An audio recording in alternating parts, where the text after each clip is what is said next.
You think the bass is a boring instrument? You're wrong. Clap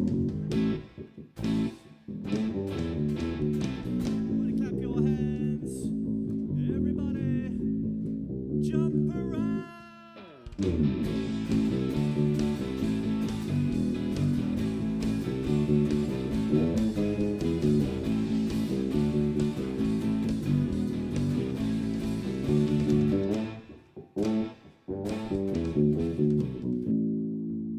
Hi, I'm Dan, I'm the bass player in The Sense, and today I'm going to give you guys a quick insight of what the bass is, how to play it, and how I actually got to play the bass.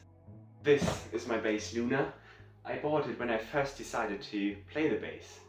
But how did I actually get started? Before learning the bass, I played the piano for a few years, but age 14 I just lost interest, and I really enjoyed playing the low keys on the keyboard. So I was thinking, well, the bass is actually quite a cool instrument. I was just curious how it is, so I borrowed a bass from a friend of mine, played it for a few months, and I absolutely loved it. So I decided, yes, I want to play the bass, bought this bass, took lessons, and gave this whole thing a go. And another reason was, when I'm playing the bass, I can join my brother and my dad at church in the worship team, and a few years later I was joining the big band at school, and this year I'm part of The Sense, and it's absolutely great to be able to play in a band and really helped me to learn a lot, and it's really good fun. So now I've been playing the bass for 3 to 4 years. Every time I'm getting my hands on it, I'm getting more excited and love to play it. What I love about the bass as an instrument, it's such a deep, fat sound and really good to groove in bands, especially with drummers. And on top of that, on first sight it probably looks like you can only play one technique, and after a year it's a bit boring, you can't learn anything new, but that's not true. There's loads of different techniques and sounds to create on the bass.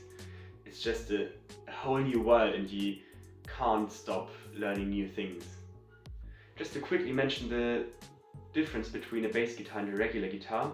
The bass guitar gets lower strings, and normally only 4, but there are some 5 and 6 string basses available out there as well. The lowest string is an E, an A, D, and the highest one is a G. The strings itself are longer, thicker and lower, 1 octave lower than a regular guitar, and when the strings are longer, the neck is longer as well, so it needs quite a long arm to reach the last fret.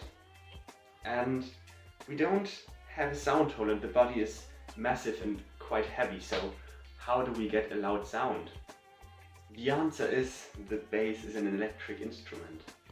So that's what these guys are here for. These black boxes are called pickups, and they, like a microphone, pick up voices.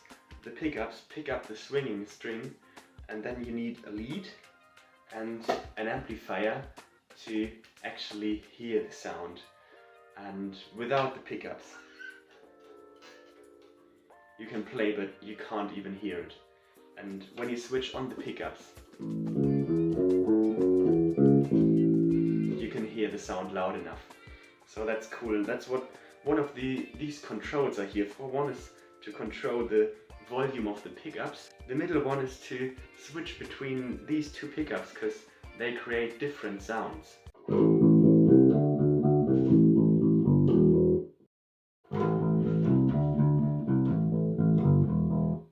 So I think you can hear the bridge pickup sounds a bit brighter, and the neck pickup sounds a bit warmer. And on an active bass like mine, you have 2 other controls. One to cut and add low frequencies, the bass basically, and the other one to add or cut highs.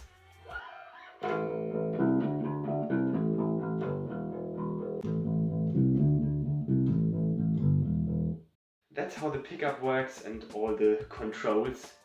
So how do we now play the bass? What techniques do we have?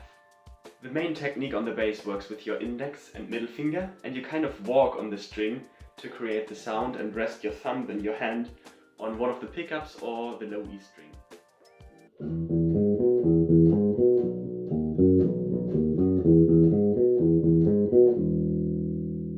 Another technique on the bass is playing with a pick. It's basically a really small, tiny little piece of plastic, and you strum the string like this, downstruck and upstruck, and you can create a unique sound with this pick.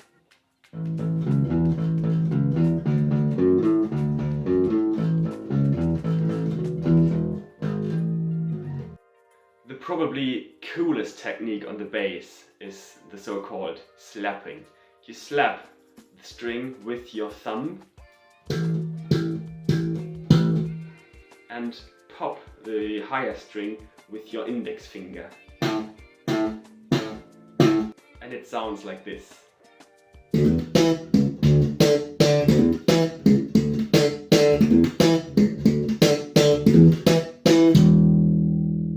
And instead of only playing one note at a time, you can also play multiple notes on one time on the bass. What's called chord, and that sounds quite cool as well.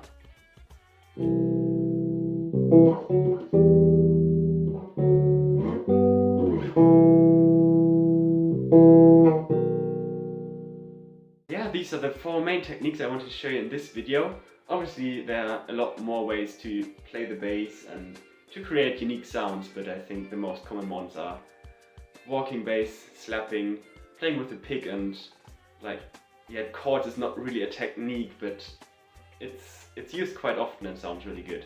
I hope you enjoyed my little bass tutorial, and maybe you've learned something new about the bass too. And if you like the bass, I recommend you to get your hands on one and just have a go. It's so cool. By the way, there's piano and drums tutorial coming up soon, and maybe bass tutorial part 2. So stay tuned. See you. Bye bye.